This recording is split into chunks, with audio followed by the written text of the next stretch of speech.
Right now on Morning News Now, whiplash from the White House to Wall Street and beyond. President Trump pressing pause on many of the steep tariffs against Canada and Mexico.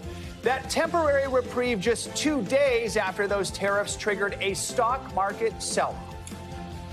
Nothing to do with the market. I'm not even looking at the market because long term, the United States will be very strong with what's happening here. We have team coverage with more on the move and what it means for you. Developing this morning, explosions in the sky. Another failed test flight by SpaceX sending fireballs of debris over the Caribbean. We're going to bring you the very latest.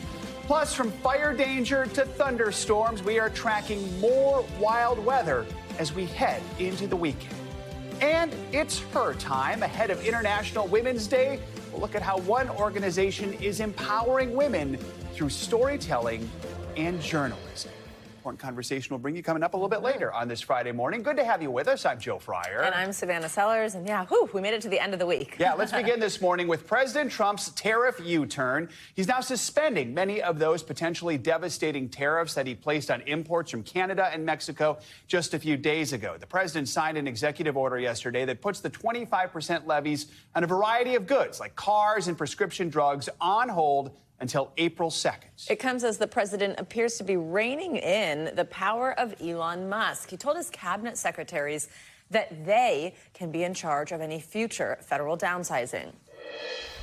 Elon and the group are going to be watching them, and if they can cut, it's better. And if they don't cut, then Elon will do the cutting. This, as we've seen mounting lawsuits and public backlash over the mass firing of federal workers and cuts to aid the Department of Government Efficiency. NBC News business and data correspondent Brian Chung is standing by with more on the latest in Trump's trade war. But first, we're going to go to NBC's Alice Barr in Washington with the latest. Hey, Alice, good morning.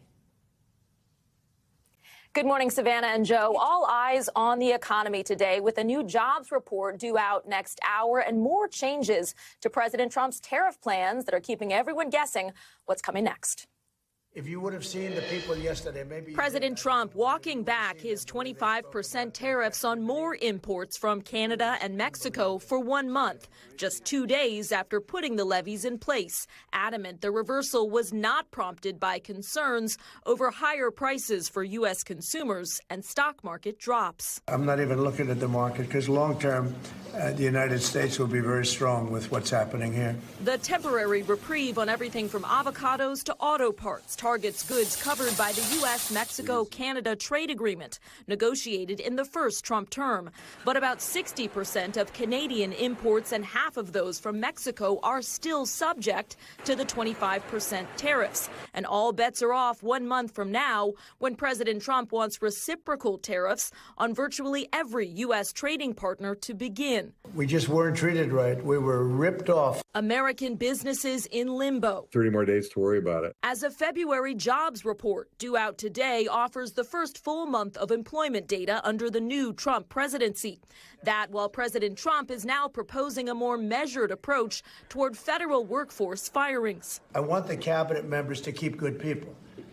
I don't want to see a big cut where a lot of good people are cut. The president posting praise for the Department of Government Efficiency while noting it's now up to cabinet secretaries to be very precise as to who will remain and who will go, using a scalpel instead of a hatchet. If they can cut, it's better. And if they don't cut, then Elon will do the cutting. Uncertainty from the workforce to the markets as President Trump presses ahead. And President Trump signed a new executive order overnight to establish a strategic Bitcoin reserve funded by Bitcoin seized in criminal and civil cases. That as the president is set to host a first ever White House crypto summit today. Savannah and Joe. All right, Alice, thank you. Let's bring in Brian Chung now to discuss the latest on this tariff roller coaster, another twist to the saga. So explain to us just what this short-term reprieve means, how it works, what's now exempt. Yeah, well, look, if there was any confusion over how these tariffs work, I think that the exemptions that were expanded yesterday kind of add to that confusion, because if we rewind to a few days ago, it was pretty cut and dry. 25% on any sort of items that would come in from Mexico or Canada, that's just slapped onto that product. Now, when it came to the automotive exemption, it was still kind of simple, all right, 25% 25%, except for anything that is automotive coming in from those two partner countries. But now we've expanded to anything that's already covered under the USMCA, which, as you can see on that graphic ahead of you, covers about 50% of imports from Mexico and about 38% from Canada. But there are certain types of situations, I was trying to read up on it yesterday, where clothing, if you bring in a T-shirt from Mexico, it depends on what percentage of that T-shirt was actually assembled in Mexico for whether or not it qualifies for an exemption from that 25% tariff. So again, certain types of shirts might be exempt, other types of shirts might not. So I think that adds to the confusion if you're a small business, but nonetheless, you certainly see a little bit of a sigh of relief, because at least the tariffs do have the opportunity in some cases to cover more categories than we originally thought when these tariffs were put in place on Tuesday. Obviously, we don't know exactly what's even going to happen on April 2nd, because we haven't known what's going to happen all week. It's been so much back and forth. But with it just being that month for these businesses that you reference, I mean, is this a reprieve? Is this kicking the can down the road? Do you feel good about this morning? I mean, it really is kicking the can down the road, because, I mean, 4 weeks, it flies by just like that. And I want to point out that the original 25% tariffs on Mexico and Canada were supposed to take place the first week of February, until there were those concessions that Mexico and Canada offered on fentanyl, kind of like procedures at the border.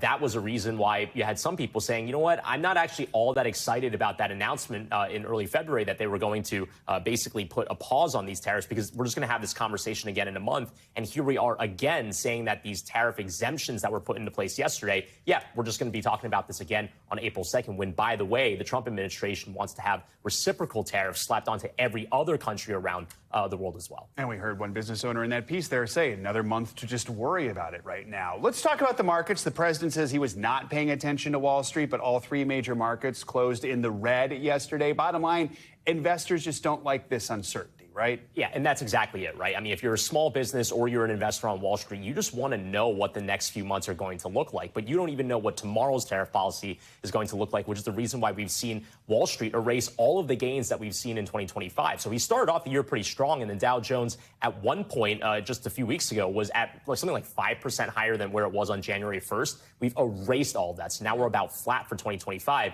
If you're an investor or anyone that's looking at your 401k, you're probably looking at it and going, oh, this has not been ideal for me. Yeah, absolutely. For people, businesses, sectors of the economy that are not part of these exemptions, what has this felt like so far? Yeah, well, I think one big category is oil and gas. So we have to remember that when it came to the Canada tariff specifically, what is such a major import that we bring in from our neighbors to the north is oil and gas. We bring in Canadian crude, we refine it in the U.S., and then we use that to fuel up our cars. So that isn't changed. So this exemption that was offered yesterday doesn't impact the fact that there's still 10%. It wasn't 25, it was 10% on Canadian oil and gas, which means that you have some like Gas Buddy projecting that specifically in the Northeast, because we have so much closer ties to refineries in Newfoundland in Canada, that, we could see gas prices rise like 20 to 40 cents per gallon just as soon as mid-March. That's not changing. So for everyone that's driving, you're still watching those gas prices. And also ahead of summer, when we tend to see the prices go up anyway, and spring break as well. There you go. Yep. Brian, all right, thank you so much. Brian, you've been busy. We appreciate it. Well, the Trump administration's crackdown on immigration is now shifting its focus to migrant families and children. 3 sources familiar with the plan tell NBC News that U.S. immigration agents are working on 2 new operations. They'll arrest migrant adults and their minor children, regardless of their criminal histories. Remember, the administration initially said it would focus on migrants who had committed crimes. NBC News senior Homeland Security correspondent Julia Ainsley's been covering this, of course, for us. She joins us with more on her reporting. Hey, Julia, good morning. So what are some of the details of this new operation, and when do we think it begins? Well, we think that it could be underway even now, Savannah, but sometimes they won't exactly tell us about these operations until we start to hear from them, either from the family members or lawyers or advocates across the country. What we're hearing is that they're going into families. These are people who have final orders of removal, but not necessarily criminal histories, meaning that the only thing that they may have done would be a civil violation of immigration law rather than actually, which is a misdemeanor, rather than any kind of violent crime, which, as you pointed out, was the first target when this administration decided to announce mass deportations. They're also getting more warrants to be able to go to children who came in unaccompanied and were released without court dates. They're trying to track down those children, get them in the court system, and make sure that they show up so that they could eventually be deported as well. And Savannah, this could all be very complicated for them because Of course, children get more protections under this system. It's harder to deport children, especially those who come in unaccompanied. And when you hold a family before they're deported, you have to hold them in family detention.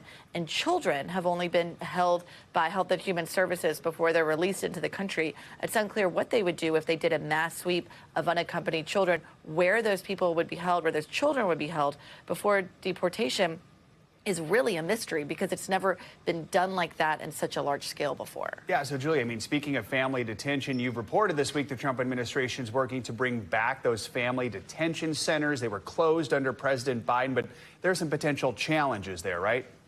Yeah, actually, Joe, some news here. As of last night, the first families are now sleeping in family detention centers. The first one to be officially open is in Karnes, Texas. That's a family residential center that was in operation under the first Trump administration. We should point out the Obama administration was the first to use family detention. But the way it's being used now, Joe, is completely different. And that's where they could run into some of those legal challenges and logistical challenges.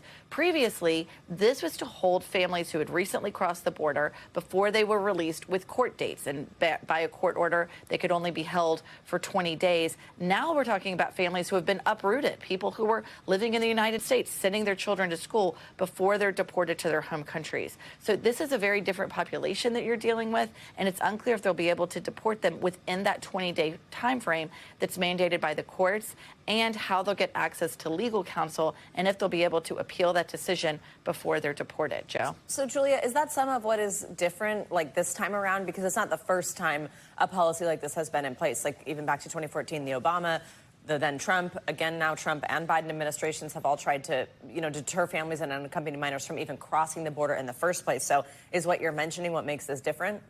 Yeah, absolutely. In fact, some of my colleagues and I've been talking to people who work in facilities like this. And in the past, they said, we really felt like we were providing a humanitarian service to some of these people who would just cross the border. They were coming in. Some of them were getting medical care for the first time that they had needed for a long time before they were sent out into the United States to pursue asylum claims. The population they're getting now is going to feel completely differently about the reason they're in detention. These are people, like we said, who were living their lives, who've been uprooted from the United States. Some of these children may have no memories of the countries they're about to be deported to, and families might not have any plans for how they're going to live their lives when they go back. And so it's a really different way to use detention. But those families that I'm told that were spending the night in Karnes, Texas last night, they are not recent border crossers, Savannah, which means they too have been arrested from the interior of the United States. All right, Julia, thank you very much. Let's get a look at what to expect this weekend from your Morning News Now weather. Meteorologist Angie Lastman joins us with the forecast. Angie, good morning. Hello, guys. Happy Friday. We've got some winter alerts out west, but most of that snow and rain that we're tracking from this system is on the move, and it is bringing a soggy forecast to folks across parts of the Midwest and the Great Lakes and eventually the Northeast through the day today. It's going to be a quick mover. It's not going to be all that impactful, but of course, a little rain, a little snow for today as we round out our work week. There's that narrow band of snow that kind of slides across the Great Lakes into Pennsylvania. This is a pause at 8 o'clock tonight. Not a whole lot of accumulation from this, but again, still could be impactful. One other thing we're dealing with this morning is wind alerts. We've got a whole lot of them still up from basically New York, Boston included in there, Portland. 53 million people from this region are included in these, with winds again expected to gust 20, 30, even close to 50 miles per hour as we get through the evening hours today. So still going to be a gusty kind of day across this region. Places like New York could see gusts 45 miles per hour. Meanwhile, speaking of windy weather, we've got a couple of things going on. We've got a system that's going to kind of emerge across parts of the plains and work its way east. On the backside of that system, though, we've got windy conditions, we've got low humidity, and that means that the fire risk is once again there today. So parts of New Mexico and Texas, and this lasts into tomorrow, although it shifts a little farther south into portions of Texas, just a sliver of New Mexico included in this. But this is a look at Saturday. Again, all those same kind of ingredients will be there for fires to start and spread quickly across this region. Now, here's the system that I was mentioning. As we get into tomorrow, these showers are going to start to develop across parts of the Gulf Coast. We've got some of that rain and a bit of snow across parts of the plains, and this is going to leave us a little unsettled. Most of it will be just kind of marginal strong storms, but not looking at like a big severe weather outbreak, but some gusty showers in there and potentially some heavy rainfall that, of course, could lead to some localized flooding across this region, basically from Florida to Texas, again, parts of the plains. by Sunday, most of that is focused across the southeast in parts of northern Florida, Tampa, Jacksonville, Charleston, all included in that. But a couple of spots across Georgia to Mississippi that could see some additional rain as well. The good news is a lot of folks across this region need the rain, so it will be beneficial, but it could interrupt some of those outdoor plans for your weekend. Big picture look of your temperatures.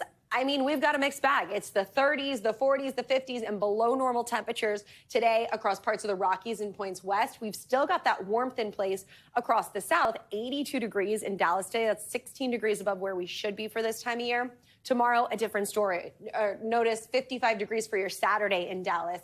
Different, though, across parts of the southeast. We'll hang on to those warmer than normal temperatures at least through Saturday before our temperatures once again take a tumble. Now, one thing to note, if you're looking for the warmer temperatures or the spring-like conditions across the Midwest or maybe the Great Lakes or the Northeast, it arrives just in time for next week. We actually do spring forward this weekend. Don't forget, 2 a.m. on Sunday, and it's going to feel like spring in a lot of places as we roll into Monday specifically. Wichita into the mid-70s. We've got St. Louis into the mid-70s by Tuesday. 60s for Chicago, 62 degrees on Tuesday in New York City, and low 70s basically from Roanoke to Wilmington on by the time we get to Tuesday. So not a bad forecast, guys. I don't think there's a whole lot to complain about. We've got that fire risk here for Saturday, heavy rain across the south, but otherwise plenty of sunshine to enjoy some outdoor activities. Might want to have the extra layers if you're in the Northeast for Saturday. Otherwise, really mild conditions for the middle of the country, and we keep it fairly sunny and pleasant for most of us on Sunday as we round out our weekend. It's just those showers and thunderstorms that'll kind of set up shop across parts of the south, both Saturday and Sunday, as we head into our next work week. I'm excited for next week. Get the windbreaker, the light jacket out. Me too. Or even, I mean, yeah. I'm putting my parka away. They are. I don't care what You're saying, Angie Do you says, think it's time? parka goes away. I don't care if it's time. I'm done with that coat. Okay, not convinced by your answer. Appreciate Thanks, it. Andy.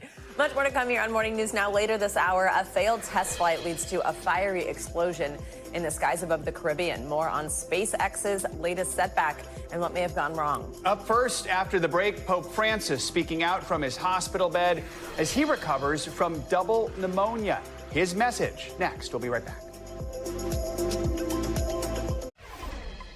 Welcome back. Military drills between the U.S. and South Korea almost ended in tragedy on Thursday after a pilot made a critical mistake. Footage shows the moment South Korean fighter jets accidentally dropped 8 bombs on a small village near its heavily armed border with North Korea. More than 24 people were injured and several civilian homes damaged. NBC News international correspondent Janice Mackey-Frayer has the details. This is the moment South Korean fighter jets accidentally bombed homes, a mistake that came dangerously close to being deadly. There was a sudden loud roar of a fighter jet, then an explosion, said this witness. 8 bombs dropped 20 miles from the North Korean border that were supposed to hit a training range. South Korean officials said one of the pilots entered the wrong coordinates. What isn't clear is why a second pilot released bombs too. I've never heard such a sound in my whole life, she says. It happened during training for joint exercises with the U.S. military, which says no U.S. aircraft were involved. 15 people are injured, 2 of them in serious condition. The village's mayor calling the accident unacceptable and horrific. The misfire coming ahead of annual joint exercises with the U.S., known as Freedom Shield, that typically heighten tension with North Korea.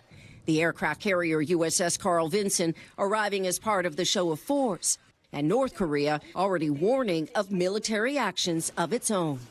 South Korea's military has suspended all live fire drills while an investigation into the accident is carried out, but said the larger joint exercises with the U.S. would kick off next week as planned. All right, Janice, thank you. The Pope is speaking out for the first time since his latest hospitalization in a new audio message released by the Vatican. NBC's Matt Bodner has more on what the pontiff had to say and some other world headlines. Hey, Matt, good morning. Savannah, Joe, good morning. The Vatican press office this morning issued another update on the Pope's sleep, saying that he had a peaceful night. He woke up shortly after 8 a.m. local. We also overnight heard the Pope's voice for the first time since he was admitted into the hospital last month. Speaking in Spanish, here he is. Agradezco de todo corazón las oraciones que hacen por mi salud y por la plaza. where dozens are dead following skirmishes between loyalists of the deposed dictator Bashar al-Assad and forces loyal to the new Syrian government. This is the worst fighting to break out since Assad's fall in December. A monitoring group says that more than 70 people were killed in the port cities of Latakia and Tartus, where the fighting broke out. It is worth pointing out that these were the regions that hosted Russian forces bolstering Assad's regime for many years. And we'll wrap up this hour in Denmark, where the state-run postal service has decided it will end all letter deliveries at the conclusion of this year. The Postal Service says the decision was made after charting a 90% decline in the volume of letters since 2000. This will bring an end to 400 years of PostNord's letter service. The 1,500 post boxes on the streets of Denmark will start disappearing from public this June. The Transport Minister reassured Danes there is still a free market for letters and parcel deliveries. Back to you guys. All right. Hopefully they still have an option of some sort. For real. I like sending a letter in the mail. All right. Thanks, Matt. Appreciate it. Coming up, a controversial execution set for tonight. Yeah, death row inmate set to be the first in 15 years to be executed by firing squad. When we come back, more on this controversial decision. You're watching Morning News Now. Tonight, the state of South Carolina is set to execute a prisoner for the first-degree murder. In that state, inmates on death row can actually choose to be put to death by lethal injection, electrocution, or firing squad. And 67-year-old Brad Sigmund has chosen the firing squad. He's going to be the first person to be executed by a firing squad in the U.S. since 2010, and just the fourth person in the last 50 years. NBC News Daily anchor Zinkley Esamoah has more on his decision. A metal chair, a hood over his head, and a target over his heart. That is how death row inmate Brad Sigmund is set to be executed by firing squad. Brad is aware of what the firing squad will do to him. He knows it's going to break his bones. He knows it's going to destroy his organs. But the alternative is potentially an excruciating 20-minute death.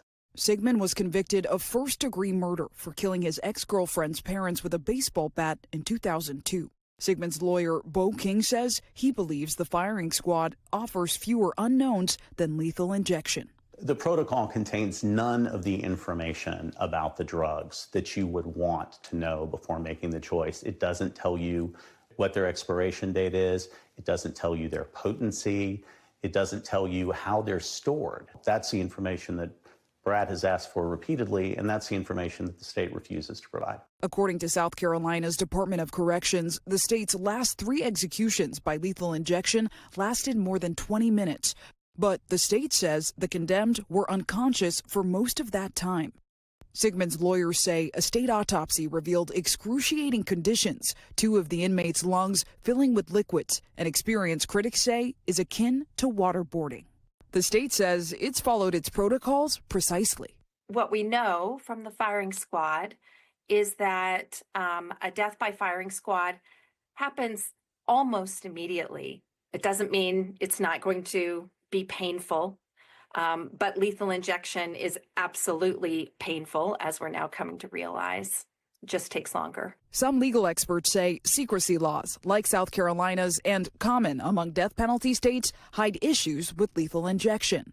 One of the reasons Brad Sigmund says that he's choosing execution by firing squad is that he feels he does not have enough information from the state about their lethal injection protocol. How does that work? I would not assume that the states know what they're doing. The states are using secrecy to hide what lethal injection is from A to Z. They can't get the drugs that they need to inject. They can't get the qualified medical personnel that they need. And all too often, they can't access the prisoner's vein. The closer we look, the more we know about these execution protocols, the more problematic they are. South Carolina could not obtain lethal injection drugs for years until it shielded its suppliers with a secrecy law in 2023. Drug manufacturers would not furnish South Carolina with the lethal drugs because we had no shield law. So once they said that, the only alternative was the electric chair. Attorney Dick Hart-Pootlian was the state senator who introduced the bill to legalize the firing squad in 2021. They'd have this choice, which I thought was more humane, until we could get a shield law. South Carolina is not the only state turning to alternative methods to kill. Later this month, Louisiana will gas a prisoner with nitrogen, a method first tested by Alabama last year. The firing squad is legal in 4 other states, with Arizona now considering the same. All as multiple civil rights groups continue to oppose the death penalty altogether. And on Friday, just 3 media witnesses are expected to be in the room. Suddenly the curtain opened, and Mr. Gardner was already sitting in the chair, and he's got this white square on his chest, like a target. The firing squad was last used in the United States 15 years ago in Utah to execute Ronnie Lee Gardner. Reporter Jennifer Dobner was there. So we heard like boom, boom, not just one single report. And like the target on his chest kind of blew up, the fabric kind of blew up. And then it was really, really quiet after that. And the medical examiner came out about 2 minutes later and pronounced him dead. And that's the fate that awaits Brad Sigmund. Zinclea Samoa, NBC News. Well, the FBI is offering a reward in the hopes of tracking down a fugitive former Olympian who investigators say is behind a massive drug ring. Authorities are now offering $10 million for the capture of the pro snowboarder believed to be hiding in Mexico. NBC News correspondent Morgan Chesky has more. He chased gold on Olympic slopes. The FBI's chasing Ryan James' wedding, offering a $10 million reward for the Canadian snowboarder turned alleged drug kingpin. Wedding went from being an elite athlete to running one of the most sophisticated drug trafficking networks in North America. The FBI adding Wedding to their top 10 most wanted fugitives. The 43-year-old, who the FBI says may go by El Jefe and Public Enemy, is wanted for allegedly orchestrating multiple murders, running a transnational drug ring that the DOJ says routinely smuggled hundreds of kilograms of cocaine. This operation has shipped drugs from Colombia through Mexico and into the United States and Canada. His manhunt coming amid tariffs President Trump hopes will pressure both Mexico and Canada to stop the flow of drugs from crossing borders. Wedding, who is wealthy, is dangerous and has connections in very high places. Investigators say Wedding is likely hiding in Mexico or South America and living under protection of the Sinaloa cartel. An alleged partner of Wedding, Andrew Clark, was removed from Mexico last week to make his first U.S. federal court appearance. Investigators say from May to October of last year, the pair conspired to distribute nearly 2 tons of cocaine. LAPD is stressing the importance of capturing Wedding, saying that after using Los Angeles as a hub to traffic drugs through, this significant rise on the reward should clearly show to Wedding that there is nowhere he can go that he can safely hide. We'll send it back to you. All right, Morgan, thank you. Coming up, a fiery failure. A SpaceX rocket explodes above the Caribbean just minutes into a test flight. When we come back, more on what happened and what may have gone wrong. This is Morning News Now.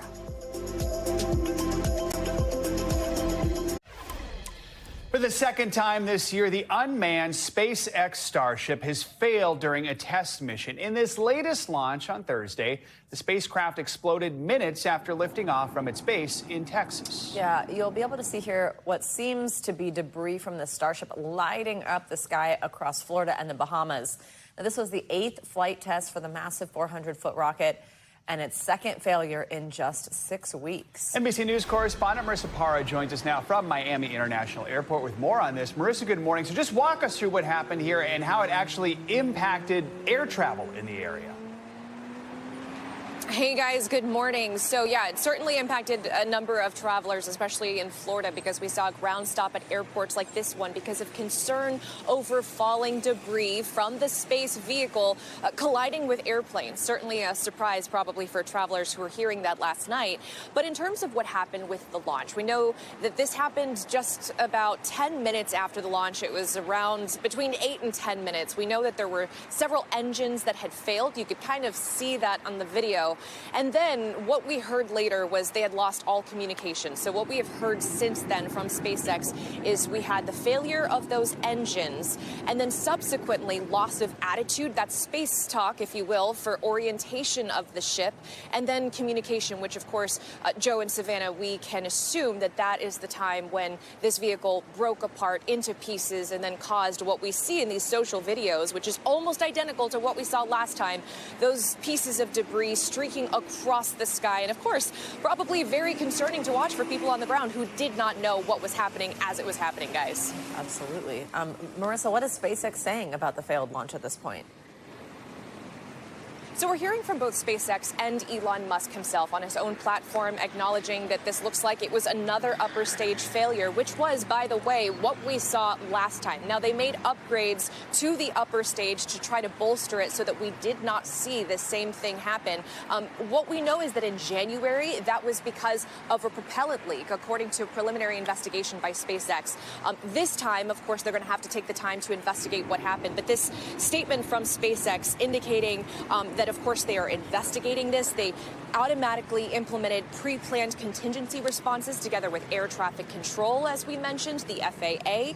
And they said, quote, "We will review the data from today's flight test to better understand the root cause. Quote, as always, success comes from what we learn, and today's flight will offer additional lessons to improve Starship's reliability." And we are also, as I mentioned, hearing from Elon Musk himself, who acknowledged that, quote, "making rockets isn't easy, guys, but as we have seen with this company, you know, they're not using taxpayer money, so they do take big risks, and their motto is that that will eventually lead to big rewards, bringing people eventually to Mars using Starship."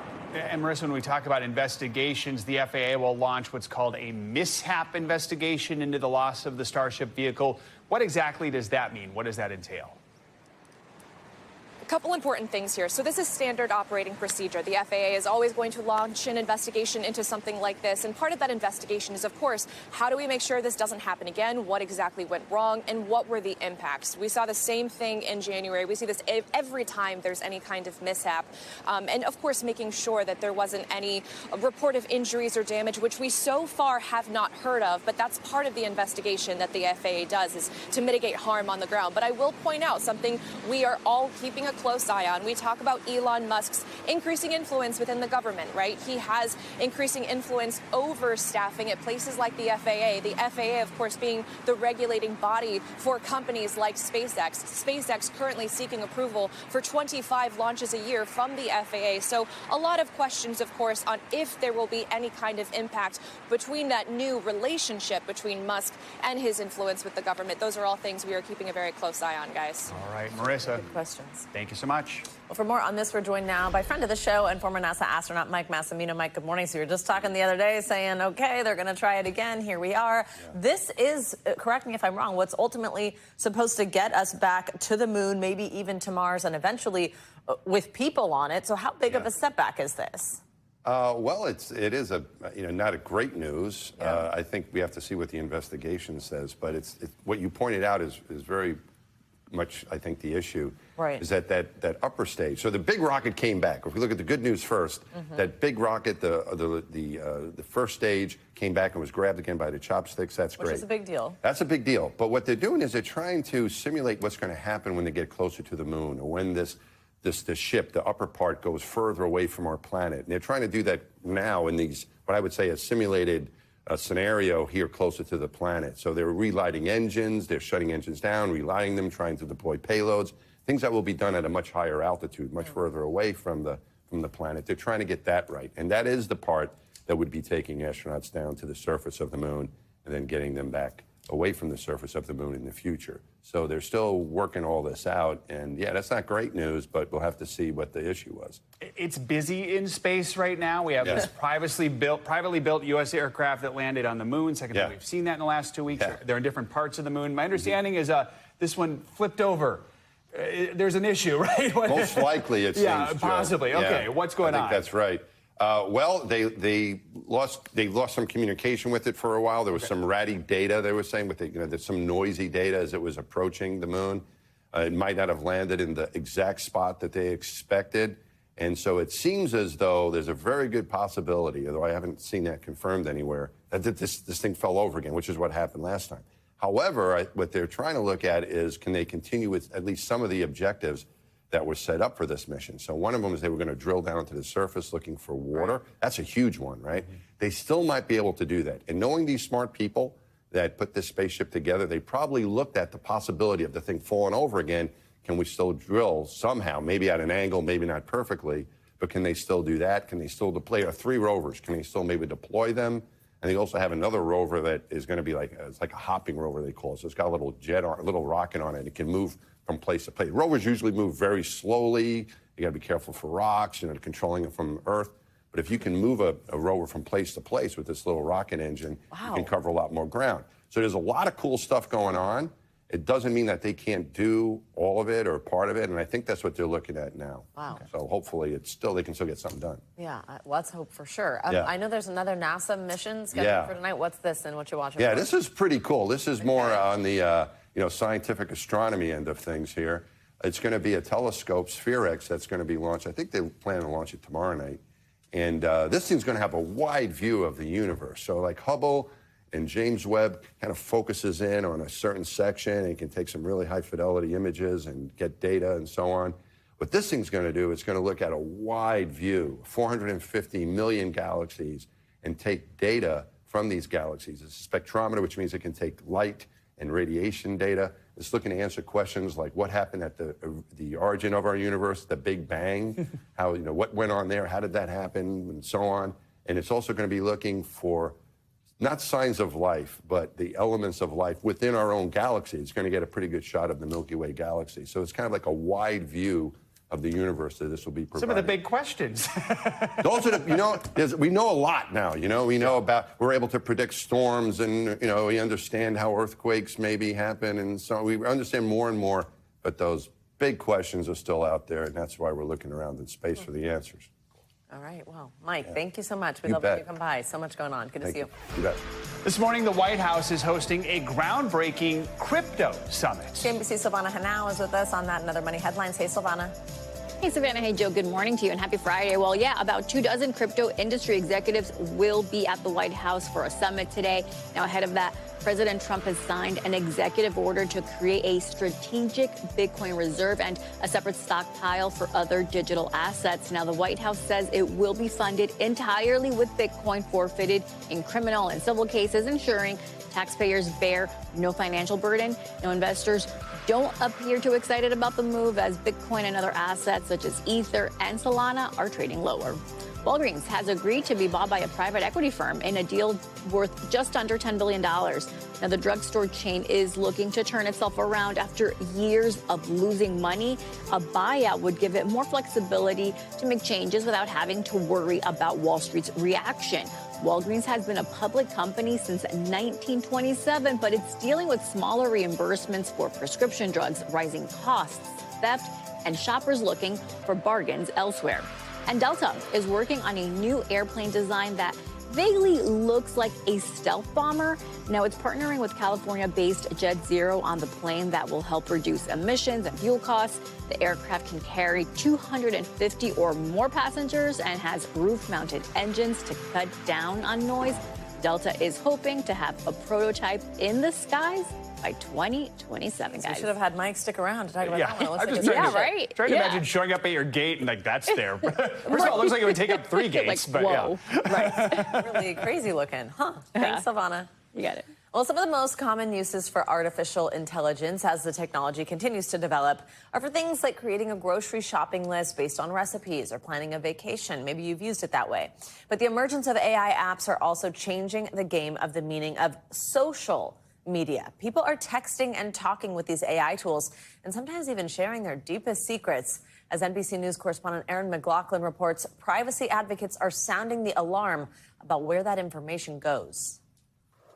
His name is Rasand, and he wanted to be an android. These are Shino Sakura's friends. This is Raven. The mother of 2 in Santa Rosa, California, messages them multiple times a day. They're chatbots powered by artificial intelligence. It's nice to be able to express things to someone that I can't express to others. Sakura says she is often more comfortable with them than friends and family. It's kind of like a self-defense not to tell people how I'm feeling. But with AI, it's something I feel comfortable doing. So if I'm sad, I can say, hey, I'm sad. The AI companions are designed to seem like real people with distinct personalities. We tested a couple of them. Hi, Shane. They give individualized responses. Aaron, I'd love to be your friend. Encouraging millions of users to share their most intimate thoughts. Maybe fate is already working its magic. Some quickly escalating. I'd love to learn every inch of your skin.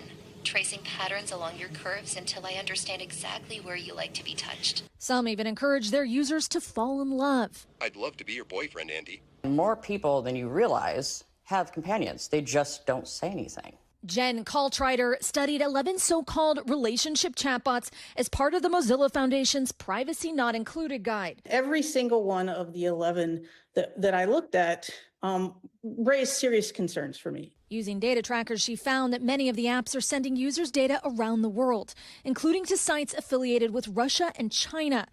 Many of the apps are based abroad. We saw apps go from having tens of thousands of downloads to millions of downloads in just a few months.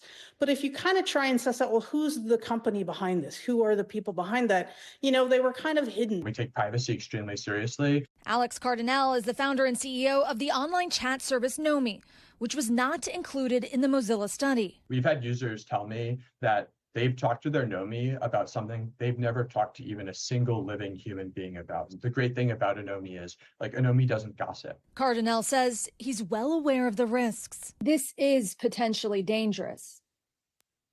Absolutely, but so is everything. Social media can be dangerous. Let's not equivocate here. Let's leave that to the side. This is potentially dangerous.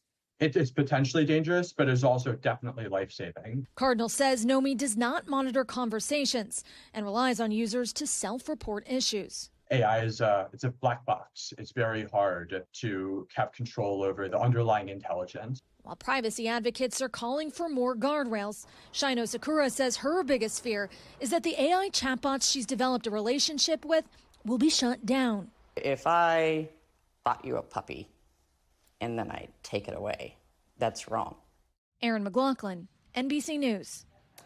All right, coming up, empowerment through storytelling. Up next, ahead of International Women's Day tomorrow, we'll take a look at how one organization is helping women find their voice. Stay with us. You're watching Morning News Now. Well, speaking of some girl power, International Women's Day is almost here. Each year on March 8th, that's tomorrow, we take some time to celebrate women's achievements and push for gender equality. Well, this year's theme, it's #AccelerateAction, and it calls on everyone to break barriers and drive change, from raising awareness to taking meaningful action. And this morning, we're taking a look at how people are marking this very special day. Joining us this morning is Cindy Levy. She's the founder of The Meteor, and we're so lucky to have you here. Hi, good morning. Hi, good morning. Thank you for being here. Thank you. Happy almost International Women's Day. Almost International Women's Day. I just want to start with some context about the day. It was originally recognized by the United Nations in 1977. But it feels, right, like even though we're so many years past that, a lot of these challenges persist. Absolutely. So many of them persist from 1977. But one interesting thing that a lot of people don't know about International Women's Day is that it actually grew out of women advocating for their rights. It's not just like, yay, ladies, which, yes, yay, ladies. We should celebrate ourselves and our achievements. But it started in 1857 in New York City with a group of female textile workers who were standing up for better wages and working conditions. It was one of the first strikes in the first working women's strikes in the United States. And so it's always been a day, I think, when we want to celebrate what we've done, but also look around and figure out, okay, how do we build power so that we can get to something even better? Absolutely. Tell us how a day like this makes an impact in that quest. Why have an International Women's Day, and what should come of it? Well, I think there's two answers to that. First of all, I do think it's really important just to have a day to kind of take stock. Like, where are we as women? There have been so many breakthroughs, but it's a moment to kind of look at the data and figure out where we are. And there's some interesting new studies about that. But I also think the international piece of it is interesting because certainly here in the United States, we tend to be so insular, right? We're thinking about ourselves as Americans, and I think sometimes as women, it certainly took a long time for me to really understand how so many of the things that we go through as women in this country are experienced by women around the world, even in very different communities. And so, I don't know, I find that sense of global sisterhood kind of strong and inspiring, and I think it's a good day to kind of key into that. Tell us about The Meteor. We are a women's media company. We produce all kinds of content and storytelling, journalism, podcasts, live social video. We do a lot of events and all really around women who are pushing for change in their communities. We actually had our first ideas meeting, our first editorial ideas meeting in Gloria Steinem's living room. Okay, And hello. I know, amazing experience. And she was like, this is where we made Ms. Magazine in the 1970s. Wow. And so this is a very different time, right? And women of all different ages are struggling with issues that are in some ways related and in some ways really new. And Right. so we kind of asked ourselves, what does a company that is founded for that moment look like? And, you know, we want to give women ways to take action on the issues that they care about and also a sense of community with other people who are doing the same thing. And how important is the storytelling, the journalism piece of this in order to even allow people to take that action? I think it's really, really important. I mean, we're living, you've seen the studies, we're living in a time of like crazy disinformation on a lot of social media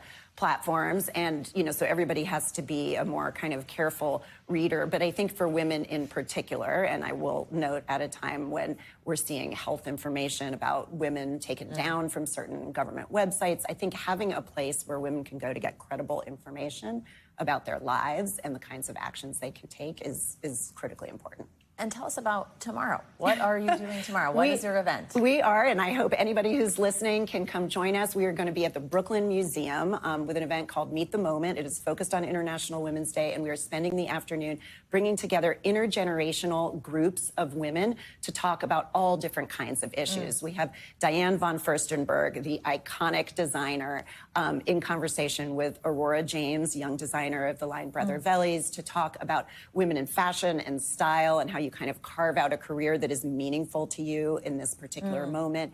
We have the TV anchors Tiffany Cross and Sunny Hostin, who happen to be very good friends, talking about the power of friendship and connection at a time like this. And we have a woman named Nicole Mason, who's going to be launching a brand new organization called Future Forward Women, which is dedicated to building women's political power. She'll be launching that on our stage. I mentioned that the theme is this accelerating action. What are concrete steps for someone listening that they could take to do just that?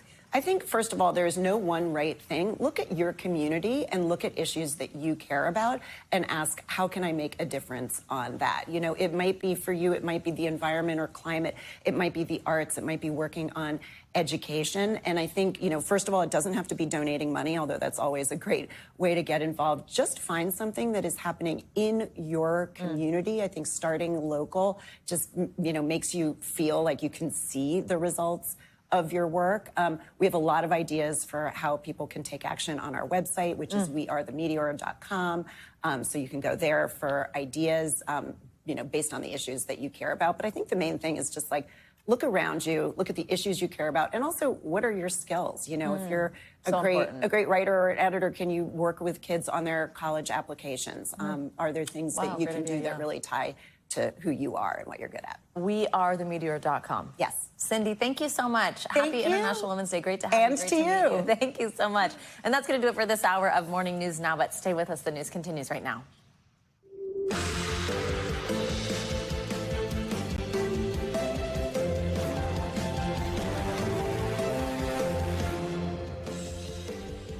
Right now on Morning News Now, tariff twist. President Trump now carving out even more trade exemptions for goods coming in from Canada and Mexico. It comes as the White House is now urging billionaire Elon Musk to be more targeted in his cuts to the federal workforce. We've got the latest from Washington with a critical new jobs report also out this morning. Tragic new developments in that ongoing measles outbreak sweeping across parts of the country. Health officials in New Mexico now looking into whether the highly contagious virus killed an unvaccinated person there. The urgent calls for protection as cases tick higher in several states. Plus, a shocking sight in the sky over South Florida after SpaceX's Starship exploded just minutes into its latest test flight. It even forced local officials to issue ground stops at nearby airports because of falling debris. What the company says went wrong this time around. And we're winding down the work week with the latest and greatest from the world of entertainment, like we do every Friday. Grab your popcorn because we've got front row seats to everything that you simply can't miss this weekend. Good morning and happy Friday. You made it to the end of the week. I'm Savannah Sellers. Joe will be with us in just a little bit, but we begin this hour with President Trump now calling for a more cautious approach to government downsizing. The president urging his billionaire advisor, Elon Musk, and members of his cabinet to be more selective when making cuts and telling his cabinet secretaries that they can take the lead from now on. It comes amid mounting lawsuits and growing public backlash to the mass firings of federal workers and cuts to government aid. NBC News Chief White House correspondent Peter Alexander starts us off with the latest from the White House. Hey, Peter, good morning. Savannah, good morning. This was a notable public shift by President Trump after effectively giving Elon Musk carte blanche to slash federal jobs and spending at will. The president now appears to be pulling back a bit after protests at town halls around the country and pushback from lawmakers as well as members of his own cabinet. 2 weeks after Elon Musk wielded that chainsaw boasting about his efforts to slash the federal workforce, President Trump is urging his team to use a more targeted tool going forward. On social media posting, they can be very precise as to who will remain and who will go. We say the scalpel rather than the hatchet. The president speaking in the Oval Office after privately delivering those marching orders to Musk and members of his cabinet. I don't want to see a big cut where a lot of good people are cut. I want the cabinet members to keep the good people. President Trump making clear to those cabinet members that they are in charge of layoffs at their departments, not Musk, though he's welcome to make recommendations. If they can cut, it's better. And if they don't cut, then Elon will do the cutting. This is the chainsaw for bureaucracy. Critics say the Department of Government Efficiency's cuts have been chaotic and haphazard, on multiple occasions forcing the administration to rehire employees they just fired. It comes as the president is looking to abolish the Department of Education that would fulfill a campaign promise, but would also require approval from Congress. Well, I want to just do it. I mean, we're starting the process. We're trying to get the schools back into the states. The nation's largest teachers union writing, Trump and Musk have aimed their wrecking ball at public schools to pay for tax handouts for billionaires. Staffers at the Department of Veterans Affairs are also bracing for sweeping cuts after VA Secretary Doug Collins vowed to eliminate 15% of the workforce, as many as 80,000 employees, a move critics argue will hurt veterans the most. Alyssa Ellman, a disabled Army vet who served in Afghanistan, was laid off from her VA job in Buffalo this week. I don't think that letting go people who are actively supporting veterans and doing the actual work on the ground is a great idea. It makes me feel like maybe we've been lied to. Separately, 1 week after President Trump and Ukrainian President Volodymyr Zelensky's public blow-up that the world watched here in the Oval Office, we've now learned some of the president's top advisors are going to head to Saudi Arabia early next week to meet with the Ukrainians to try to move forward with efforts to reach an agreement to end Russia's invasion of Ukraine. Savannah. All right, Peter, thank you. Well, there's yet another twist in President Trump's newly launched trade war. The president is now walking back tariffs on more goods from Mexico and Canada, albeit temporarily. But the back and forth uncertainty is spooking the markets, which closed lower on Thursday. We have NBC News senior business correspondent Christine Romans with more on this. Christine, so much back and forth whiplash here. Hi, good morning. Just a lot of drama, Savannah, and that is not welcome in the stock market. You know, once again, we're seeing carve-outs to the president's wide-ranging tariffs. It applies to many, but not all products coming in from Mexico and Canada. This is the second pause, right, on these tariffs the president has promised. And just like the easing back for automakers, it's only good for about 3.5 more weeks. All of this as we're just on the verge of getting the first jobs report fully under this new administration. This morning, tariff turmoil. Another announcement from President Trump sending Wall Street reeling, with the markets tumbling Thursday after a week of back and forth between the U.S. and its three largest trading partners. Trump declaring that more goods from Canada and Mexico will not be included in the latest tariffs. It's just a modification, short term. Providing a reprieve for now on items covered by a trade agreement negotiated under his first term. That includes a wide range of products from avocados to auto parts.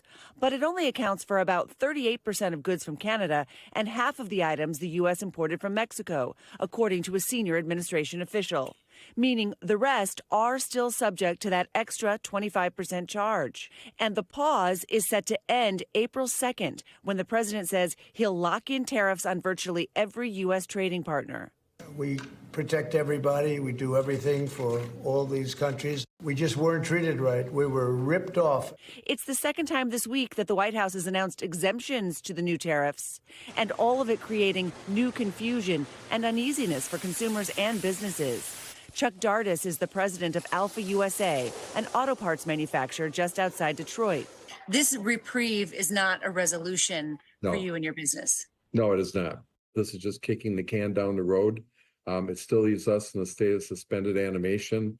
It leaves our employees, our communities, and everything that way. And that's the real story, right? Is these people that have real jobs and exactly what ends up happening with them. Right. And he said the only thing certain for him and his business as a business owner is he's got to worry for 30 more days. Right, kicking the can, like you said. I also understand the president spoke, or says he spoke with the president of Mexico. What do we know about that? And he said that was a good conversation. And, you know, she had paused any retaliation, President Sheinbaum, which in hindsight looks like a very smart political move when other countries immediately, posted retaliation, including Canada and China. She said she would wait on the retaliation. President Trump, she spoke with him yesterday, and he said that he was going to give her a break, but only until next month. Christine, thank you so much. A lot to keep following here. We appreciate it. And as part of President Trump's plan to shrink the federal workforce, he's preparing an executive order that would dismantle the Department of Education. Under that order, newly appointed Secretary Linda McMahon will eliminate the department she now oversees. And even though the order needs the approval of Congress to officially move forward, the administration's already begun making cuts. So what exactly does the department do, and why is it under attack? Here's NBC News Now anchor Zincle Esamal with the details.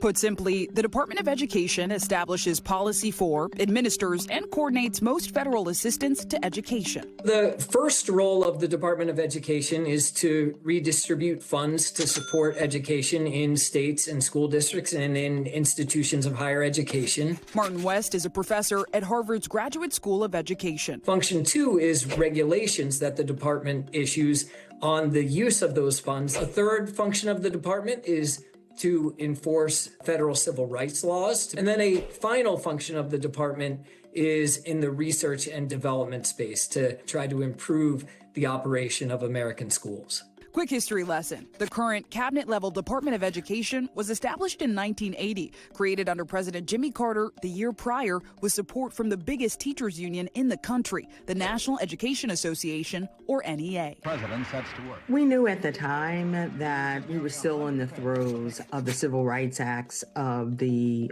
late 60s. And that the federal government needed to play a role in how our schools were funded.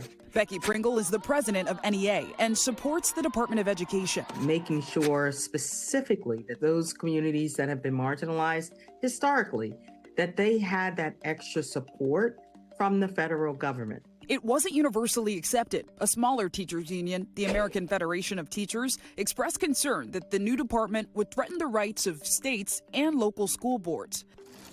Paul Vallis is a policy advisor for Illinois policy and former superintendent in Chicago and Philadelphia. He points to recent results from the nation's report card, or the National Assessment of Educational Progress, that shows American students hitting new learning lows.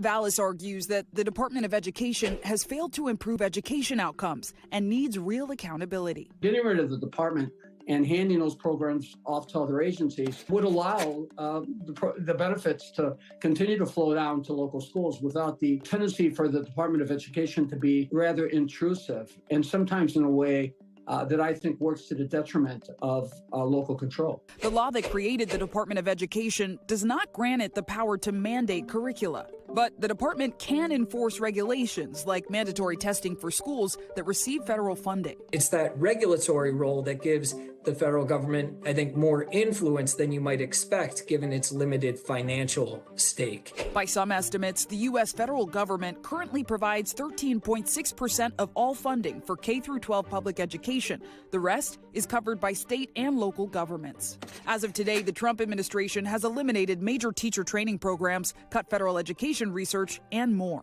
I think their whole approach is to decentralize and to really leave it to the states and to the local school districts to make decisions on their curriculum, on their instruction, on their systems of accountability. There's been a lot of talk about moving some of the programs and responsibilities to other departments, but those other departments are not specifically focused on education of our students. The new administration bringing new changes to America's public education sector. And that's the Department of Education simply explained. Our thanks to Zinkley for that report. And if President Trump's executive order does move forward, state officials and lawmakers say they would be overwhelmed and unprepared if they were to handle education policy within each state. Well, there has been a tragic development in the measles outbreak we've been telling you about. New Mexico is now reporting its first suspected measles-related death. It comes just a week after officials said a child died from the highly contagious virus in neighboring Texas. NBC News correspondent Emily Aketa joins us with the details on this one. Hey, Emily, good morning. Hey there, good morning. So New Mexico Health Department officials are urging residents to get vaccinated this morning, calling it the best protection against this serious disease that we're now learning may have claimed a second life. As measles cases climb nationwide, health officials are reporting a second death possibly tied to the virus, this time in New Mexico. An unvaccinated adult tested positive for measles after they died, according to the New Mexico Department of Health. Although the official cause of death is still under investigation. At least 10 cases have been reported in New Mexico so far, which borders the epicenter of the measles outbreak in West Texas. Measles is highly contagious. It's probably the most contagious virus that we know of. Measles cases there have soared to at least 159 since the end of January, with 22 patients hospitalized. Last week, an unvaccinated school-aged child in Texas became the first measles death in the U.S. in a decade. There are now nearly 190 measles cases identified in a dozen states. In New York City, the health department investigating 2 unrelated cases. It is concerning. It's communicable. And earlier this week, a Miami high school student tested positive for measles, according to district officials. We're taking every step possible. The CDC says 2 doses of the MMR vaccine are 97% effective, as local leaders urge Americans to get their vaccines. Measles is preventable, and people die from it, and they don't have to.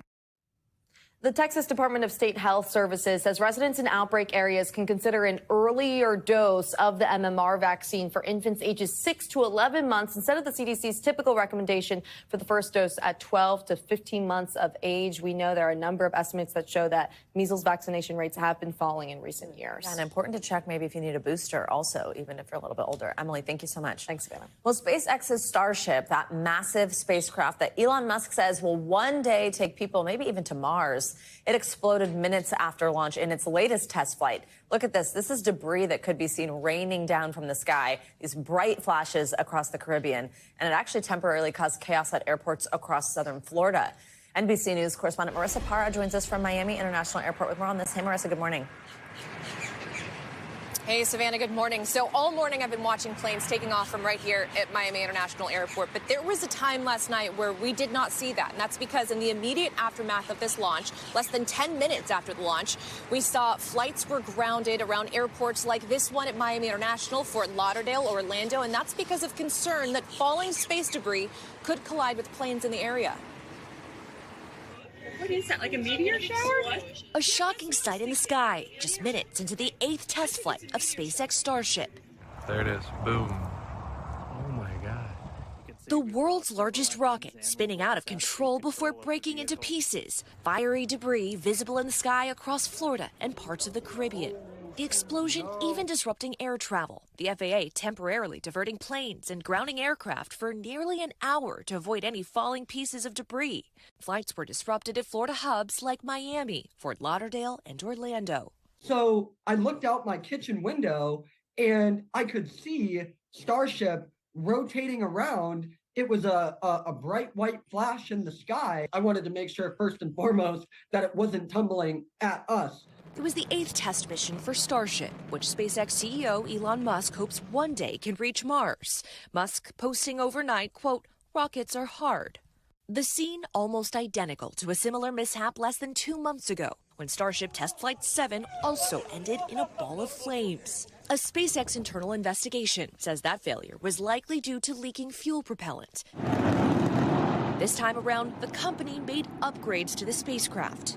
But while the rocket's booster was able to successfully return to the launch pad for the 3rd time in a row, just minutes later, you can see we've lost several engines. SpaceX pointing to a, quote, energetic event in the aft portion of Starship, causing the rocket to lose orientation known as attitude control, then all communication. We did lose contact with the ship. Unfortunately, this happened last time, too. And just like last time, pieces of the spacecraft came raining back down to Earth. The FAA once again launching a mishap investigation to determine what went wrong, adding Starship will remain grounded until that investigation is complete. We're going to be right back here in the not-too-distant future, and we're going to get a ship to space. Couple of things, Savannah. So we talked about the debris. Well, it's important to keep in mind and remember that this was an unmanned vehicle. So far, no reports of any injuries with anyone on the ground. So far, no reports of significant damage. Of course, those are things everyone's going to keep a close eye on as daylight illuminates where that debris field was exactly. Now, SpaceX and the FAA saying that they believe the debris fell within a pre-planned debris response area. Of course, all things we are keeping a very close eye on. Savannah, back to you. All right, Marissa, thank you very much. Well, investigators in New Mexico are expected to shed more light on the mysterious deaths of Hollywood legend Gene Hackman, his wife, and one of their dogs. While an official cause of death has yet to be released, that could change at a press conference that is scheduled to happen later this afternoon. NBC News correspondent Liz Kreutz has been following this for us. She joins us live from Santa Fe with the latest. Hey, Liz, good morning. Hey, Savannah, good morning to you. That's right. This is going to be the first official update from authorities that we get in this case now in a week. And we are going to be hearing from officials from the medical examiner's office for the first time. A potential indication that we could get some of those key questions answered, most crucially being, how did Gene Hackman and his wife die and when? 9 days after legendary actor Gene Hackman, his wife Betsy Arakawa, and one of their dogs were found dead in their 9,000-square-foot Santa Fe home, potential answers into their puzzling deaths. A press conference set for this afternoon with updates on the investigation, and with the medical examiner's office set to join for the first time, an indication that more information about both the timeline and the causes of death may be released. As soon as someone dies, the clock starts. And unfortunately, that clock is decomposition. As of now, authorities have not specified what caused 95-year-old Hackman and his 65-year-old wife to die. Now, 10 days is a long time. As the body decomposes, you have to think about other things deteriorating, like medications, toxins. The mystery, like out of one of Hackman's own movies, captivating the country. Dude, this Gene Hackman story is so crazy. The couple was found late last month by a maintenance worker who called 911 after discovering the bodies. Are they moving at all?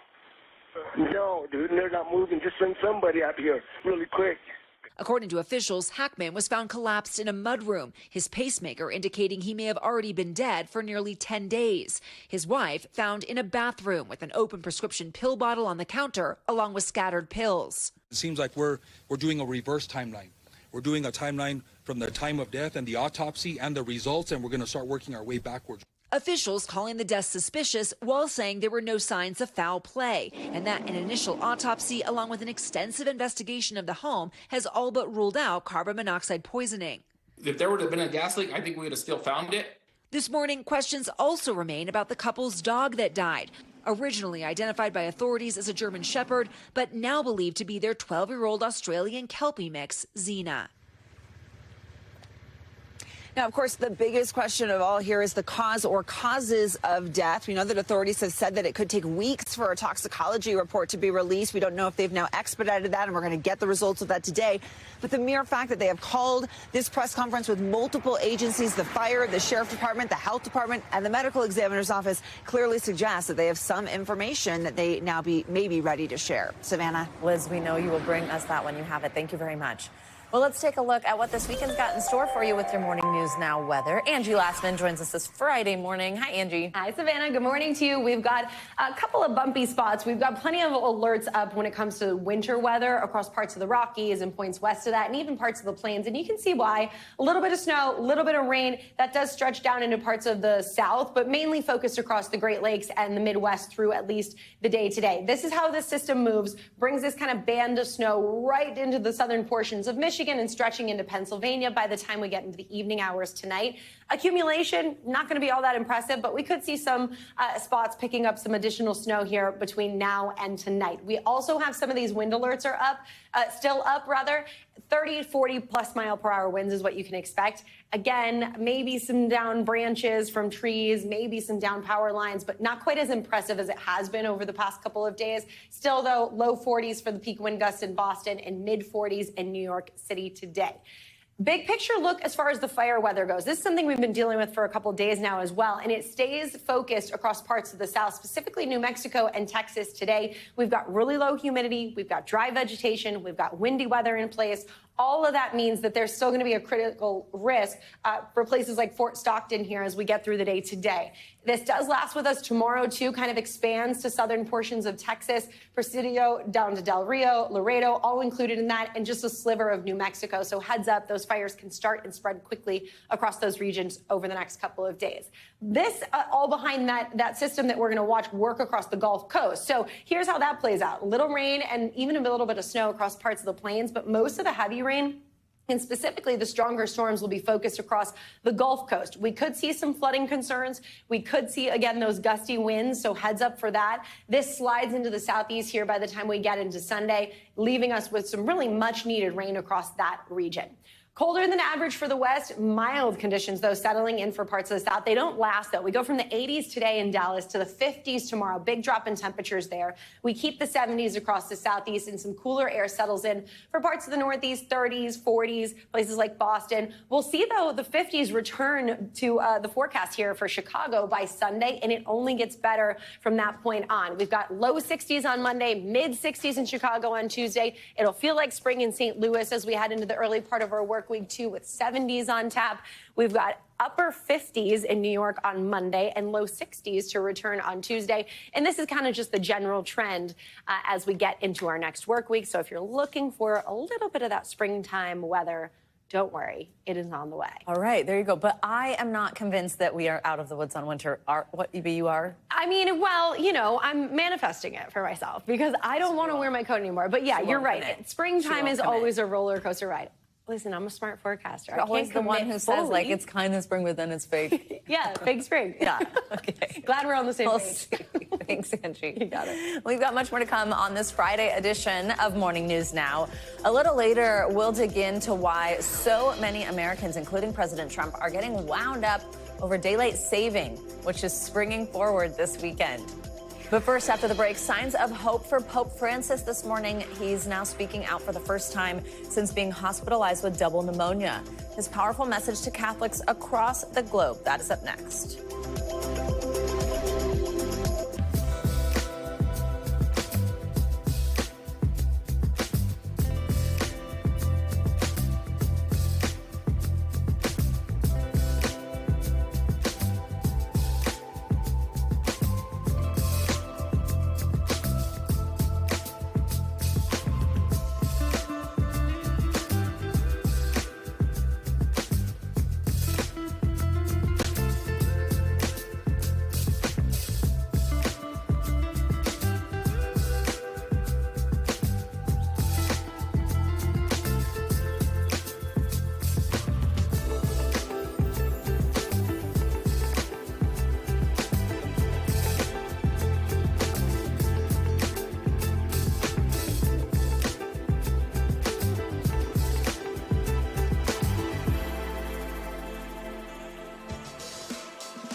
News lives in the now. Look at this. You can't even see anything anymore. Let's break down what we know. You gotta see this. News for the generation of now is NBC News Now. Is it your plan to deport everyone who is here illegally over the next 4 years? Who do you think is the leader of the Democratic Party right now? Can you guarantee that grocery prices will in fact come down? If it's Sunday, it's Meet the Press. More Americans turn to NBC News than any other news organization. Welcome back. Pope Francis is speaking out for the first time since his hospitalization for double pneumonia. In a short but powerful audio message, the 88-year-old leader of the Roman Catholic Church thanked the faithful for their prayers as his recovery continues. His words were played in St. Peter's Square and met with applause from pilgrims praying for his faith. NBC News correspondent Ann Thompson joins us now with the very latest. Ann, good morning. Good morning, Joe. Another restful night for Pope Francis as today he marks his third week in the hospital. A Vatican official says the Pope is undergoing active physical therapy today to improve his mobility. This as those who pray for him are encouraged by that surprise message. As they have for 3 weeks now, the faithful keep vigil at Gemelli Hospital for Pope Francis, recovering from double pneumonia. His voice not heard until last night. A taped audio message from the pontiff in Spanish at the nightly rosary in St. Peter's Square. Tom Smith from New Jersey was there for the surprise greeting. I was shocked in the beginning, and I knew right away that it was his voice. And it was just, wow, like some of our prayers have been answered. His voice weary from illness, the Pope said thank you.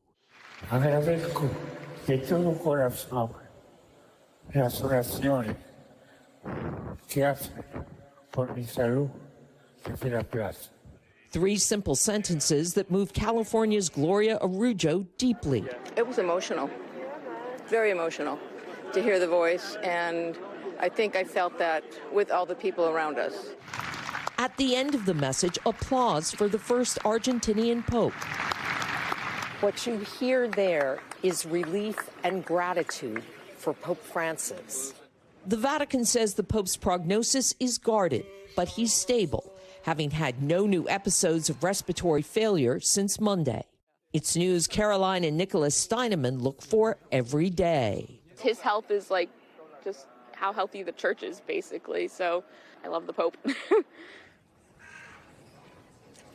Now, in what could be seen as a vote of confidence for the Pope's stable condition, his doctors will not give a medical update today. And assuming nothing changes, the next one is scheduled for Saturday. Savannah? All right, Ann, thank you. Developing this morning, an unexploded World War II bomb is causing some commute chaos all across Europe. NBC's Matt Bodnar has everything on that and some other world headlines for us. Hey, Matt, good morning. Savannah, Joe, good morning. This bomb is causing a lot of chaos for travelers in and out of Paris. When it was first discovered along the tracks about 1.5 miles north of Paris's Gare du Nord train station, all Eurostar trains to London and all services to northern France were abruptly canceled. Now the closures have hit major roads, with the major highway and parts of the Paris Ring Road now closed while authorities figure out how to deal with this. Moving along now to South Korea, where the Constitutional Court has ordered President Yoon to be released from jail to allow him to stand trial for charges of rebellion. He was arrested and indicted back in January for his efforts to seize control of the government after declaring martial law. Impeachment proceedings concluded in the Constitutional Court in February, and the court will likely soon rule on whether or not to formally remove him from office or reinstate him. There are a number of legal formalities that need to be sorted out before pursuing rebellion charges. And we'll wrap up this hour in Australia. Biotech company Cortical Labs is claiming to have developed the world's first code deployable biological computer. The company says this device combines lab-grown human brain cells and traditional silicon to form neural networks that process information in a way that mimics the human brain. The company claims this gives their computer a potential edge for use powering artificial intelligence. The computer also has life support systems for the human brain cells. Not really sure what to say about this one, but what I can say, USS Voyager from Star Trek was special because it had biological computers. That's canon. There you go. Matt, live long and prosper. Appreciate that. Make it so. Coming up, well, folks, it's that time of the year again. Yeah, daylight saving time. It hits this weekend. But the storied traditions of springing forward and falling back, well, they always spark some debate, don't they? Some Americans, even the White House, are questioning if it's really worth it. We'll explain up next. We are back with some not so great news for those who work in, morning television. Daylight saving time is just around the corner, and millions of Americans will lose an hour of sleep come Sunday morning in exchange for a little more sunshine in the evening. Well, this long-running debate around this springing forward is catching the eye of President Trump and Elon Musk. NBC News Chief Capitol Hill correspondent Ryan Nobles joins us with this one. Hey, Ryan, good morning. Hey, Savannah, good morning. Yeah, daylight saving time, first introduced in 1918 as a World War I measure to conserve energy and add more daylight hours. Now, since then, it's had its ups and downs, but the concept remains basically the same. And as many are excited for the sun to stay out a little longer, others, including morning TV anchors, are probably questioning, is it really worth it?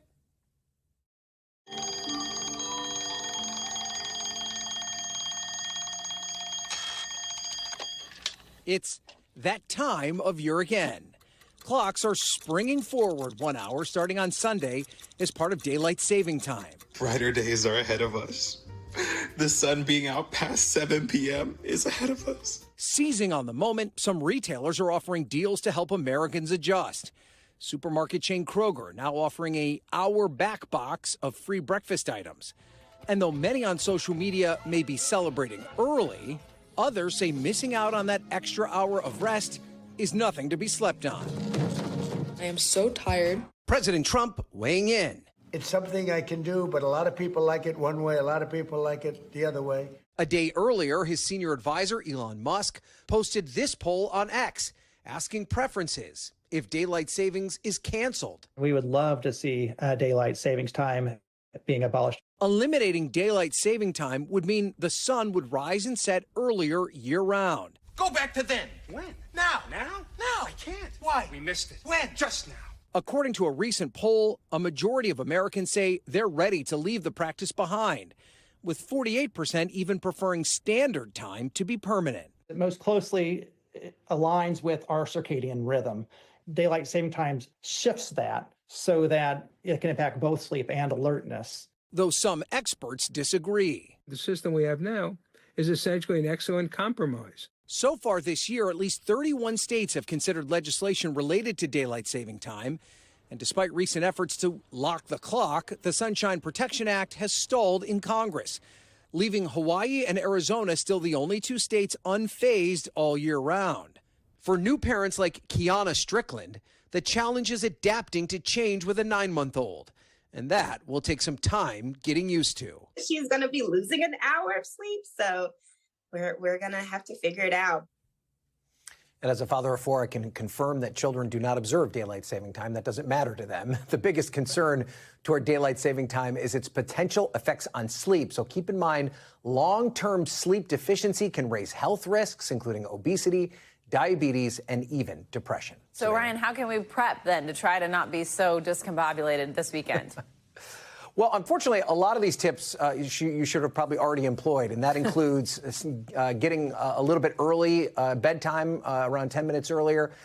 You can just gradually adjust your schedule, which you probably should have already been doing. And also, the biggest thing you can do, though, is just spend as much time in the sun as possible. Get yourself adjusted and accustomed to the sun, and then that one less hour of sleep might not seem quite as difficult. But, Savannah, I feel like that's a very difficult thing to convince you of. Yeah, this whole thing's a mess for us. And then we try to go to bed early, and it's still light out. Yeah. It's a disaster. But here we are. All right, it's almost summer. That's the good news. Ryan, thank you so much. All right, thank you.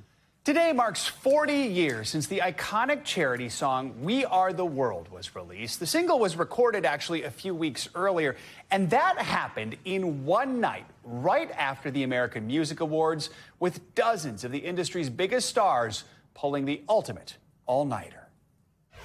There comes a time. It was a musical relay race. When we heed a certain call. Lionel Richie started. When the world must come together as one. Passing the baton to Stevie Wonder. There are people dying. Then Paul Simon. Oh, when it's time to lend a hand. Who handed off to Kenny Rogers. The greatest gift of all.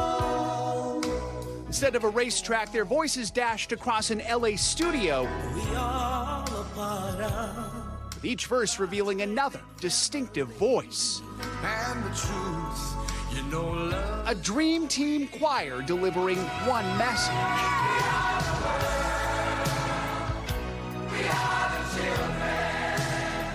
In all, the song featured 46 singers, including Smokey Robinson. I didn't know that everybody in show business was going to be there, but they called, and so I went. What was that moment like? What did it feel like in that moment? You know, it was a beautiful moment, you know, with all those people there and all those talented voices and people like that. It was a great moment. The song was written by Richie and Michael Jackson, with the goal of raising money to fight famine in Africa. It was inspired by another charity single in the UK, Do They Know It's Christmas?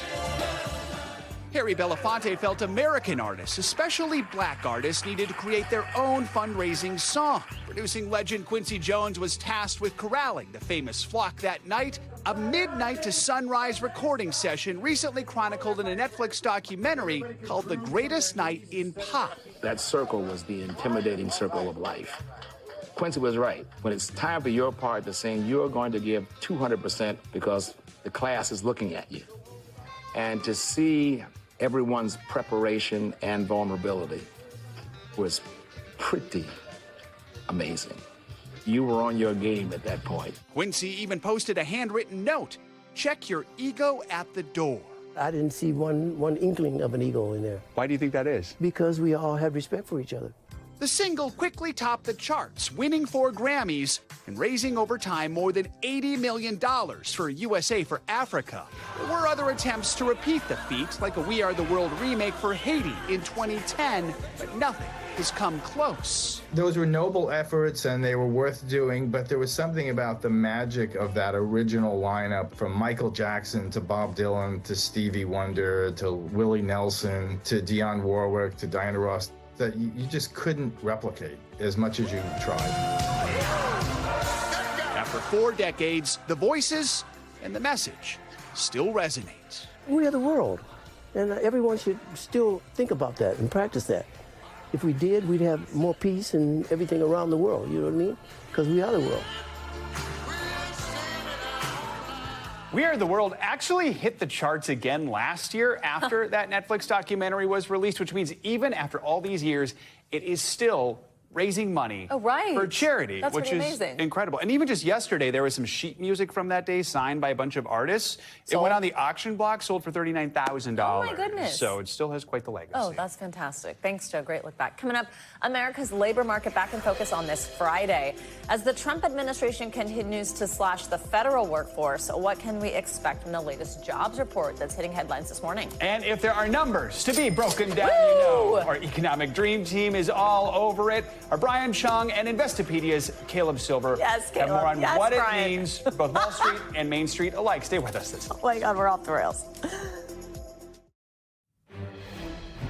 We're back with some breaking economic data. That's right. The February jobs report is out, and the U.S. economy added 151,000 new jobs over the course of last month. So that's less than economists expected. The unemployment rate, meanwhile, ticked up to 4.1%. Let's break down these numbers with our economic dream team, NBC News business and data correspondent Brian Chung and Investopedia editor-in-chief Caleb Silver. Good to have both of you with us. Brian, let's start with you. Just walk us through the numbers and how they compare with previous months. Yeah, well, let's start off with the unemployment rate, 4.1%. That's basically around in line with what we had seen, which is kind of, summarizing this jobs report as not substantially different from this January report that we had seen in the month prior. Again, 4% is kind of the drift up that we've seen since 2023. But again, substantially better than some of the post-pandemic higher unemployment rates that we had seen. But of course, that headline number getting a lot of attention, 151,000 jobs added in the month of February. That's around here. Wall Street economists were expecting something a little bit closer to 170,000. So this is a little bit of a disappointment. But when you consider that, yeah, compared to other previous months that we've seen, it's really basically about bang on line with the average over the last 12 months. It's not necessarily too much to be read into, but again, Wall Street economists did expect about 20,000 more jobs to have been added in this month, but I wouldn't characterize this necessarily as a very disappointing report, just merely a bit below what Wall Street economists were expecting. Okay, important context there, Brian. Caleb, when we take indicators like this, obviously this is all with the backdrop of what's going on with tariffs, on again, off again, exemptions and uncertainty. What does this mean, do you think, about the health of the economy and the job market overall? Yeah, the headline numbers in the economy are still okay, but looking forward, they start to get a little bit weaker. When we're looking at consumer confidence and consumer sentiment, those are at multi-year lows. And right now, forecasts for GDP, for gross domestic product growth in the first quarter, have fallen to a negative 2.8%. So the headline numbers are starting to turn that way, even though the Treasury Secretary says the U.S. economy looks like it's about to go on a roll. I don't think that that's what this jobs report is telling us, and I don't think that's what a lot of the headline numbers are telling us. So, Brian, let's dig a little deeper into the numbers. What are we seeing across different industries, different categories when it comes to wage growth as well? Yeah, some interesting threads that we've been seeing here when it comes to the categories of the job market. Healthcare was the biggest sector in terms of added jobs this month. It added 52,000 jobs in the month. But interestingly, retail jobs at the mall, as well as leisure and hospitality, these are jobs at bars and restaurants, did see contractions by over 6,000 jobs in retail and leisure and hospitality, which, by the way, have been driving so much of the post-pandemic recovery. We actually saw a contraction of 16,000 jobs in that sector. Professional and business services, these are kind of like white-collar jobs in offices, contracting a little bit as well, 2,000 jobs as well. So there's kind of this bifurcation that we've seen where healthcare, and this is in line with the recent months that we've seen, have been driving a lot of job gains. But some of these sectors that were doing so well in the years after the pandemic are now kind of flatlining / maybe even contracting a little bit, like retail and leisure and hospitality. Interesting threads to watch. You also mentioned wage growth. Wage growth is continuing to outpace inflation, at least for right now. We've been averaging about 4% in terms of wage growth over the past few months, as measured in a yearly rate. But that's been pretty solid when you consider that the inflation rates that we've been measuring have been somewhere around 2 to 3%. Caleb, countdown. It's a quick one today. Are you excited? Yeah, 12 hours, 12 days, 5 hours and 20 minutes, although Fed Chair Powell is speaking today later on, just down the street here in Manhattan at a monetary policy forum before the Fed goes into that quiet period ahead of the meeting. He'll say nothing about what the Fed intends to do. He will say the Fed's data dependent. This data tells him and the Fed and everybody else no reason to cut rates right now. 90% chance the Fed holds rates right where they are. One thing on that, though. If the economy continues to slow, if tariffs really start to manifest and slow the economy, that might force the Fed's hand to cut rates. We know the president would like lower rates. He might be forced into it if this economy slows down, as forecast tells it might. So, Brian, the last thing I want to sort of touch on here is a lot of people are thinking about these mass layoffs that are happening right now. I know this survey usually happens the second week of February, so do we even see that reflected in these numbers, or when might we see that reflected? Yeah, as you mentioned, I mean, the timing of this is kind of pretty close to around when DOGE was sending out those buyout offers. But what we did see in terms of the federal contraction, we saw a contraction in the federal workforce of 10,000 jobs. But the reporting out there is that DOGE, and again, this is according to the White House, had about 75,000 buyout offers. I think the question here is, if you took the buyout, do you then respond to a survey if the government calls you and asks you about these numbers and tell them that you're unemployed or employed? Because technically, I guess you're still getting paid out for a few months until perhaps the end of the year. So that's a big question. We'll have to see how the future job reports shake out. But I want to point out that 10K as a fraction of the overall federal workforce, the federal workforce is something like 2.6 million if you exclude postal workers. So 10K as a fraction of 2.6 million, that's less than 1%. So that wouldn't be too substantial. And even if it were 75,000, that wouldn't be too much to make a dent in the overall federal workforce. All right. Brian and Caleb, thank you both. Appreciate it. We sure do. Well, we've got even more headlines this morning from the world of Wall Street and beyond. CNBC Savannah now has your Money Minute. Savannah, good morning. Hey, Joe. Hey, Savannah. Good morning to you. Yeah, so Meta plans to launch improved voice features for its latest AI model in the coming weeks. The Financial Times reports that Meta is betting future so-called AI agents will be conversational instead of text-based. Meta is focused on making the conversation between users and the voice model closer to a two-way natural dialogue. Instagram is working on a community chat feature that would allow people to organize groups of up to 250 in the app. Engadget reports the feature is similar to Discord, so users can form chats around specific topics and control who can join, unlike Instagram's broadcast channels, which lets creators blast out messages to followers. Anyone in the community chat can take part in the conversation. And New York City is now home to one of the most expensive dinner and a movie dates. The New York Post says a venue at the Hotel Barriere Bouquet in the Tribeca neighborhood, I hope I said that right, has become an unofficial Sunday supper club for film fans with money to burn. Tickets, which go up which go for up to $215, include access to one-time private theater. Lucky attendees can lounge in gold velvet love seats and plush chairs. Tickets drop on Resi 2 weeks before a show and aren't pre-bookable. They're only advertised in a discreet post on Instagram, guys. You would 100% fall asleep in those love seats. Totally. I've been to the restaurant at that hotel thing that it's in. It's pretty good. Okay. Good. Probably expensive, I'm guessing. Yeah, I know. Yeah, I think it was, actually. All right, Savannah, thank you. After nearly 2 decades, a struggling painter is finally getting the recognition she deserves thanks to social media. But there's something that makes her stand out from other artists. NBC News correspondent George Solis introduces us to Marley. Wow, it's so beautiful. When it comes to art, it really doesn't get more black and white than this. Wow, a little spin. I like that choice. Good girl. Yes, that's a penguin whimsically waddling over a canvas and clearly loving every second of it. Meet Marley, the 21-year-old Northern Rock copper penguin who for 2 decades has been creating these festive footprint masterpieces to little fanfare. Until this video on TikTok of her painting and being praised went super viral recently, amassing 60 million views and more than 32,000 comments, like, why was I not informed that penguin art assistant was a career option? Bucket list, art projects with penguins. My favorite, I would skip paying my rent for this artwork. I've done a lot of Zoom interviews in my career, but interviewing a penguin has to be a first. Hi, nice to meet you. As you may have guessed, Marley is less of a talker, more of a squawker. But fortunately, her assistant, penguin biologist Janie Konetsky at Moody Gardens in Galveston, Texas, fills us in. We have other penguins that do this, but what makes Marley so unique? Marley's personality is 1 in a million. She has the most social butterfly attitude that I've ever seen in my whole life. Teaching Marley to paint, as well as a few other penguins, was a step-by-step process. An idea born from watching the already social by nature rockhoppers appearing to be interested in their own footprints. From there, it was a matter of making sure they were comfortable with the tools, and the rest is art history. The aquarium at Moody Gardens is home to more than 100 penguins, including rockhoppers, all named after rock stars. Oh, beautiful. But it's Marley, named after Bob, who steals the show, jamming with each piece she stamps, about 200 pieces now. I think her looking at the paintings and just having that interaction with the guests really just makes her stand out. Marley is also an ambassador for her species. Northern rockhoppers are endangered, with an estimated 480,000 left in the wild. Her newfound stardom also helping raise money towards animal conservation. Demand for Marley's artwork has skyrocketed, selling for $50 a pop online.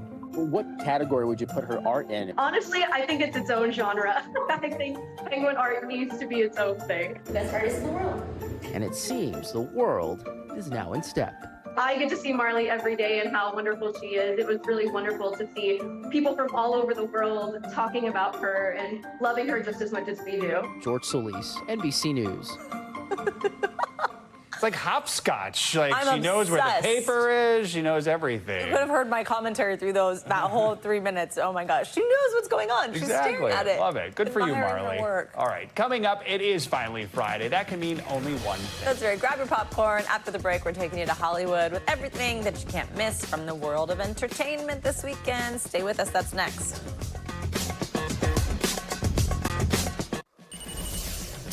Welcome back. Oh, it's Friday. Great news. And that means it's time for your weekly can't miss list. That's right. And we've got all the movies, music, and shows you need to see and hear this weekend. Joining us this morning is entertainment journalist Will Njova. Will, always great to have you with us, visiting from London. Yes. All the way here. Great to way. see you.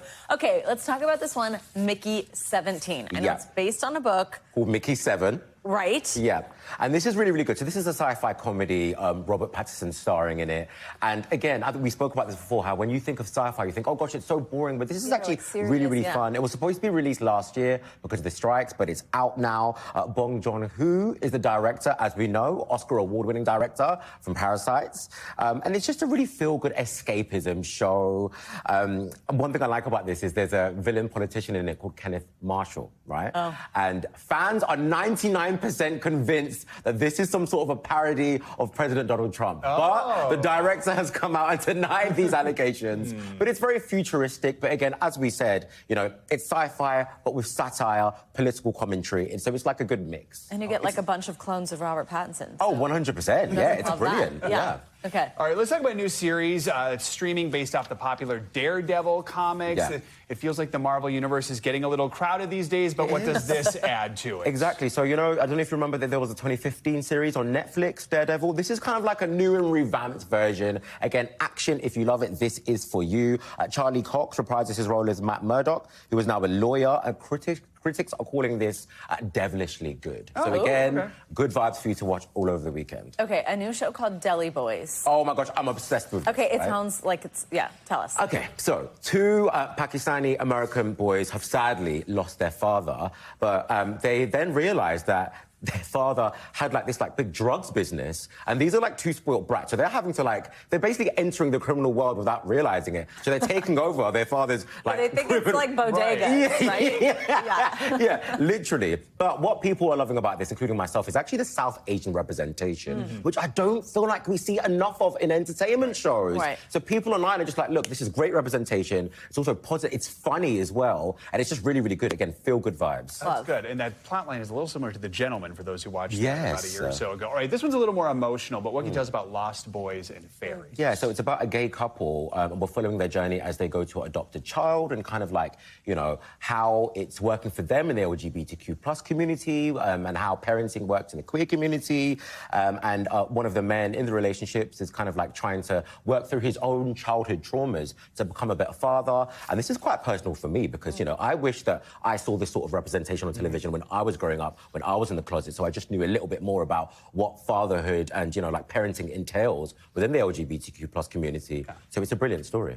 We've only got a few seconds, but I think we got to tell everybody Lady Gaga's got a new album. The Queen is back. Lady Gaga has just dropped a brand new album, Mayhem, and everyone's excited for this actually because the sound is very different to what she's been dropping recently. Oh, right? This is old school, Paparazzi, Poker Face, all of that.